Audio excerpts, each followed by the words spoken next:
My name is Aaron Priscilla and you can call me Coach A, an athlete and health enthusiast. Nakilala ko nga pala ang Santi Barley sa pamamagitan ng aking teammate. So pinatikim niya ako ng isang sachet that time. Sorry to say para akong isang sasakyan na bumubuga ng usok.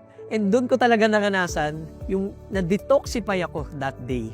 Nung naranasan ko po yung time na yon, para akong isang thoroughbred racehorse na sobrang lakas na hindi napapagod. Kaya kapag katapos nun, kinontinue kong pag-inom ng Santi Barley.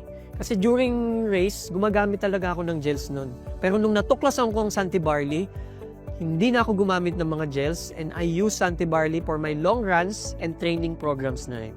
Before kasi talaga, ang aking goal is to hit my first 42 kilometer. But nung natikman ko ang Santi Barley, mas nag-expand pa yung mind ko, umabot hanggang 160 kilometer ang tinatakbo ko ngayon. Actually, meron pa akong ginugol eh. Ito yung goal ko na which is one of my dream race, to race a 250 kilometer with the help of Santi Barley as well.